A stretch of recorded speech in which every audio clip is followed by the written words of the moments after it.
So I've literally like never seen money like that before and never got to enjoy it like that before. It was What's up? Welcome to the video. I'm super excited that you're here, and today we're going to be talking about how I made $1 million with my recruitment business. So a quick intro on me in case we haven't met yet. My name is Carlo DeBello. I am a recruitment agency owner and a coach. I currently live in South Florida, but I am a digital nomad and I run my business from all different locations all over the world. And today I'm going to tell you my story on how I made over $1 million by starting my own recruitment agency. So these are the things that have worked for me in my agency. So if you resonate with this, be sure to like, subscribe, and follow me on my socials, because I drop high value content every single week on how to scale your agency and how to accomplish your dream life, and you're not going to want to miss it. Let's get into it. So the goal of this video is, of course, to show you how I scaled my agency and also hopefully provide value and insight to other recruitment agency owners and aspiring entrepreneurs who have similar goals. Nothing but high value here. So a little bit of my journey and my background. I started my recruitment career working for a mid-size accounting and finance staffing agency in New York City. I'll never say anything bad about my experience there. I learned so much. The people there were hustlers. They were great, and I still use a lot of the tactics and what I learned today in my current business. And if the owners of the firm ever watch this video, just know that I can't thank you enough for what you taught me. I love you and miss you guys so much. So although I was one of their top producers, that came with extremely long hours and a lot of burnout. Definitely not something that I could keep up with long term. And of course, living in New York City was eating up most of the money that I was making in the first place. So another reason why I left was because there was this really big work hard, play hard culture, almost like a Wolf of Wall Street type vibe. And while I admit it was extremely fun at times, I also knew that it wasn't sustainable. We would work really hard, we would make all this money, and then we'd just spend all this money and like party our asses off. And then I think a lot of agency owners and recruiters will resonate with this one. I would place a candidate for like a $30,000 fee, and then at the end of the day, I would get paid $4,000. And my little 23-year-old brain was like, how is that possible? And then I started asking the question, well, how do I get paid $26,000 and somebody else gets paid $4,000? So then I started diving into books and research and entrepreneurship, and I found out a lot about virtual assistants and automation. So fast forward to my agency. So my first year of business was in 2022, and I made $600,000. And that was just like,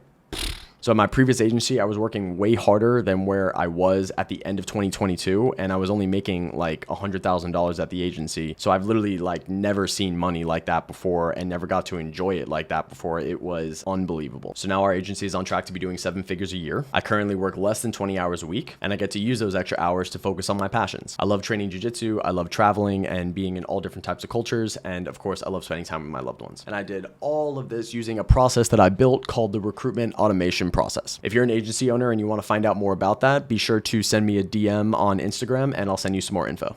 Yes, but the start of my agency was not as sexy as that previous slide was. So some of the not sexy things that I had to do was when I first started my agency, I moved back home with my parents. I was constantly scrambling and I basically had no idea what I was doing. I still look back and have no idea how I got here. But I tell you about the struggles that I dealt with because I think there's a lot of other agency owners out there that have dealt with similar struggles, and I hope that you resonate with this, and I hope that this information helps you. So there was a time when I was working ridiculous hours, even more hours than where I was working at my previous agency, definitely at the beginning stages of owning my own agency. My mindset was really taking a toll. I was doubting myself, doubting if I like made the right choice of even doing this in the first place. And then I have endless stories of hardships, getting kicked when I was down. There's this one time where I really needed a deal to go through. This candidate accepted the offer. I got really excited. I got really hyped. I was like, wow, I'm going to make it another month. Then the candidate ended up accepting a counteroffer and he ended up ghosting me, and I never heard from him ever again. And that was a very difficult conversation to have with a client. So I ended up having to take all the money out of my savings in order to keep the business going, and that was scary. So please make no mistake, I didn't snap my fingers and all of a sudden have a 7-figure agency. This took discipline. This took an extreme amount of work ethic. I have some tips that are going to help you avoid a lot of the pain that I experienced. Tip number 1 is outsource. Outsource sooner than you think you need to outsource, and outsource everything. Your time should be spent on the most high value activities. Speaking to candidates, speaking to clients. That's it. You should not be editing resumes. You should not be scheduling appointments. You should not be creating lists of people to prospect, and you should not be reaching out to candidates directly on LinkedIn. Figure out what your hourly rate is, and anything below that hourly rate should be outsourced to somebody else. And of course, if you just don't genuinely enjoy the work that you're actually doing,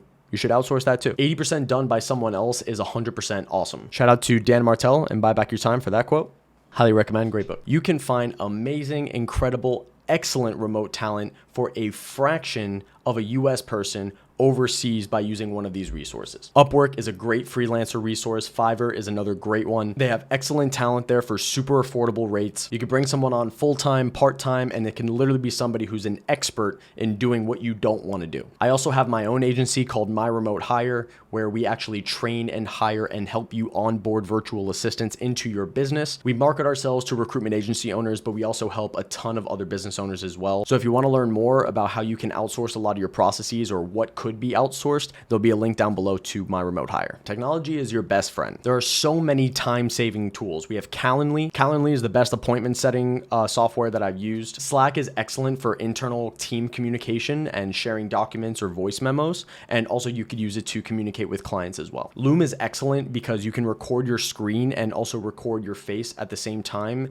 And you could show someone, like somebody on your team, how to do a certain thing exactly the way that you want it done. You can send that to them over Slack, and then you could just get feedback from them right there to see if they have any questions on the process or if they think they got it. HubSpot and Interseller for email marketing. If you are manually sending emails to a high volume number of people, please get in contact with me. I promise I will change your life. And then I forgot to put it on here, but ChatGPT, 100%, an amazing AI tool, helps you with content, helps you with creating job descriptions, it helps you with so many things. So the next tip is pick one niche and stick to it. I recruited for accounting and finance consulting firms and nothing else. So I actually had to say no to a lot of things that sounded good, that sounded sexy, but I wanted to be an expert in this thing because I knew it would pay off dividends, and it did. So don't be a generalist, be an expert in your niche. Mindset, you gotta have the right mindset to scale an agency. One of the biggest assets that I had was I was tenacious, I was hungry, and I moved with speed. I had this sense of urgency, like we gotta go, we gotta get the next person in, gotta get the next client, gotta get the next candidate. It was always take action, take action, take action. And then after I would take that action, I would feel so much better with the rest of my day. So don't wait to send a great candidate until the next day, and that's gonna be on your mind. Get it done, and then you're able to be free. The next thing is removing negativity from your life. For a little while, I was off of social media. I didn't want to look at all these other people's lives while I was over here grinding on my business, and I was watching sorority girls living it up in Cancun or whatever, you know? I also had to remove a lot of friends from my life. You know, entrepreneurship really drifted me away from a lot of my old friends because they don't really resonate with what I'm dealing with anymore. They didn't really have a lot of the experiences that I had. They didn't have to deal with the same hardships and troubles that I was dealing with. They just had a job. And coming into that, it's surround yourself with all of the right people. So now all of my friends push me to be the best version of myself. All of my friends are also entrepreneurs who have similar goals, who have similar aspirations, and we all want to go to the same place. We all want to work hard and be this great version of ourselves. And there's been a lot of times where things have been really, really hard. And it's because of all these great people that I have in my life that they were able to lift me up, and I was able to do the same for them as well. And last thing on mindset is embrace the suck. And a lot of times you're going to need to do things that you really don't want to fucking do. But it's the person who does the things that they need to do despite feeling that way, and who just takes those rejections on the chin and just keeps moving forward, moving from failure to failure without a lack of enthusiasm. And that's the person who can scale an agency. Never stop building relationships. A recruitment agency is quite literally a relationship-driven business. Regardless of the state of my business, I never ever stopped reaching out to clients and candidates and building relationships with them. And if you run out of those relationships, like you run out of those clients that are hiring because of a recession or whatever the reason is, now you got a problem on your hands. Always have the too much business coming in problem instead of the not enough business coming in problem. Mentorship, AKA the holy grail. This is exactly what comes to mind when I think about invest in yourself. This is quite literally the best investment I ever made, better than any real estate investment, better than any stock that I could possibly pick. I avoided mistakes that literally might have bankrupted my business, and I was able to learn from their experience to drastically shorten the time needed for me to actually be profitable and be successful. And now I offer my own coaching to recruitment agency owners that are looking to scale. So if you want to learn more about that, there'll be a link down below. Follow me on Instagram and shoot me a DM. That's probably the easiest way of getting a hold of me. So that's it. I hope you got some value out of this video on how I was able to scale my agency. If you're a recruitment business owner or agency owner and you got any value out of this video, be sure to like, subscribe, and follow me on my socials. Thank you so much for being here with me, and I will see you on the next one.